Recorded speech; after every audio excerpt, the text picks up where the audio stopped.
Since we live in an imperfect world, even our trend lines are imperfect, as in sometimes you get false trend line breaks, right? Where it breaks through a trend line and it's supposed to keep going after the break. It's supposed to, not go back above the trend line or not, go back into a trend, right? It has broken the line. There's a rule around that, right?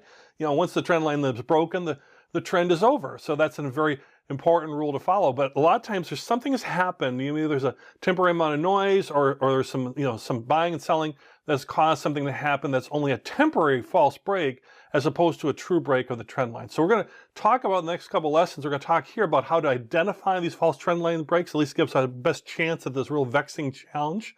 And then also we're going to have a strategy around how can we approach these false breaks and manage them in a better way when they may occur. So first off, let's go back to the rule again, right? Once a trend line is broken, the trend is over. That rule will serve you well. That is a very, very well established rule. And it really takes emotion out of it, takes hope out of it. Oh, I hope it comes back above the trend line. It takes all that out of it. So there's nothing wrong, in fact, very good, that once the trend line is broken, the trend is over, and just stick with that. However, false breaks do happen, where they're breaking that trend line and the trend isn't over. It goes back into the trend, very quickly. So in this lesson, we're going to keep talking about how to identify those. And then the next lesson, we're going to talk about the strategy and how to deal with them as well. And one thing to note about this, the terminology is like a false breakout, but it's actually, they're not false. It really did happen. The trend line really was crossed.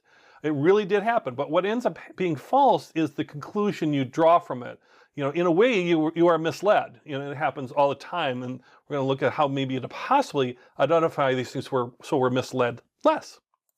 There's really three good ways to kind of look at this. And one is, in terms of how to identify, is did the breakout occur as part of the range or the final close break it as well?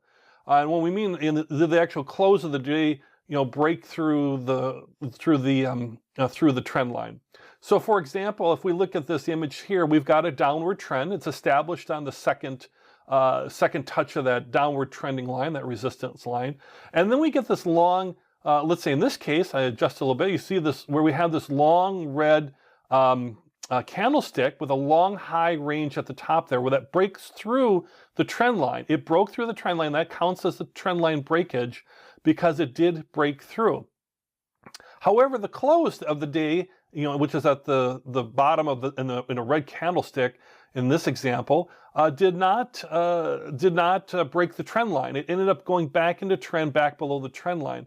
So that can be an indicator that you might have a false breakout. And it could also be on the upside too. Here you see the next arrow where there's a false breakout, you can see it was actually an up close day. Following the previous day was an up close as well, but it was up in terms of the close, but the close did not go above the trend line. The range did, the highest highs as far as the price range, but the open and the close, and specifically the close, still finished below the trend line. So it can happen in either case with either type of candlestick. And so these are one way to indicate it might be a false breakout where it got pushed up high enough to break the trend line during the day. The rule would say you would sell then, and that's perfectly fine to follow. But if you're worried about a false breakout or you want to push it a little bit further, wait for the close to go above it. And then you can see the last candlestick we have here.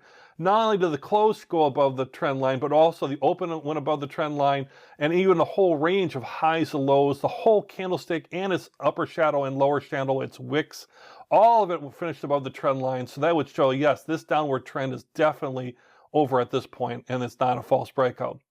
So when the close breaks through, it means it's less likely to be a random event or noise related. That means people are kind of, finishing their positions, closing their positions for the day.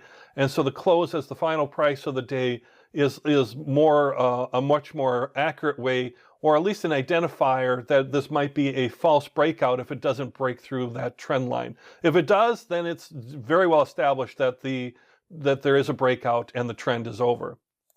Another way you can use in combination too, or use on its own, is to look at trading volume. How much buying and selling is going on, right? So if there's a high volume or a volume spike, that often accompanies the end of a strong trend, whether it's a strong uptrend or a strong downtrend. There's a buying and selling frenzy that's breaking through that trend line, that's causing that to break through the trend line, and associated with that, looking at the bottom of your chart where you've got your vertical bars showing opening, closing, or volume, excuse me, looking at trading, how many transactions are happening.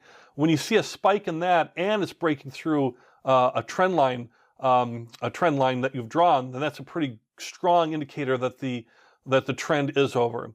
A steep volume decline shows that overall interest is waning and may signal a breakout. Right? It hasn't necessarily happened, but it may signal that interest is waning, may signal a breakout.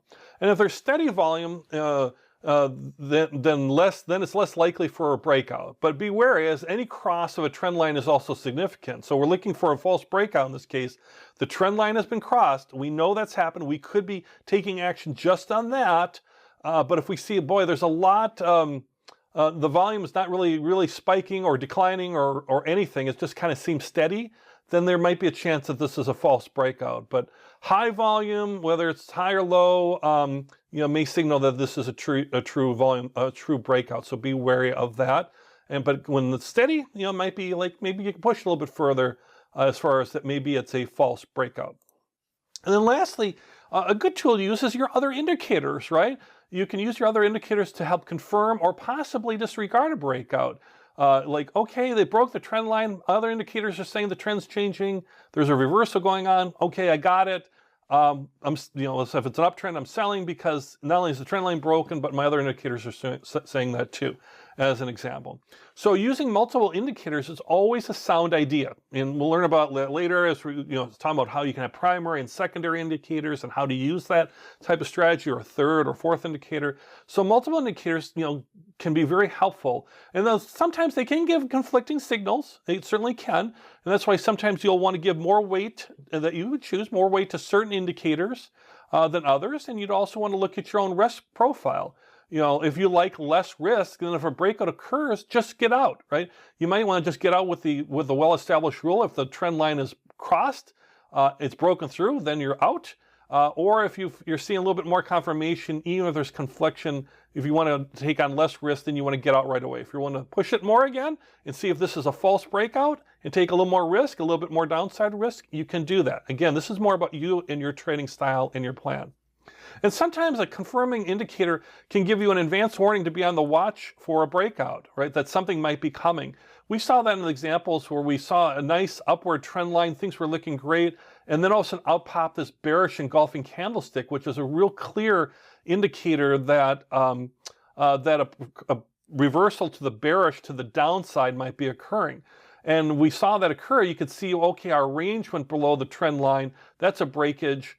We would sell just on that breakage, just on that because it broke. And the fact that it's an engulfing candlestick, or looks like it's one coming, we might have sold just based on that. You'd want to have that next day, that last red candlestick to kind of confirm the bearish engulfing candlestick. But between breaking the trend line and it's getting set up as a bearish engulfing, there'd be nothing wrong with getting out right away in before that. And if you want to wait a little bit more till it fully breaks that trend line, as it did here, and not only with the close also broken, in addition to all the ranges broken, that's fine too. Then it's really super confirmed.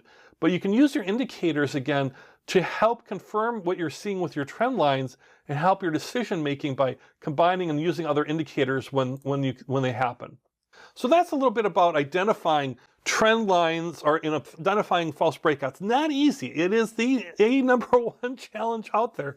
But if you can start using some of these ideas, you can decide, and based on your own risk profile and what you want to do and how you might manage your trades, to start deciding like, okay, how is that going to affect my decision making? Again, if the trend line rule is broken, you can always use that rule, established rule. But if you want to try to see if a false breakout is happening, use some of these ideas and see what happens. And you might be rewarded in terms of, let's say it's an uptrend and it picks back up, or you might have taken a little bit more loss, hoping that the false breakout wasn't really occurring, and you wanted to let it prove itself a little bit, and it ended up being a real breakout. And then you need to act accordingly too, with that extra confirmation.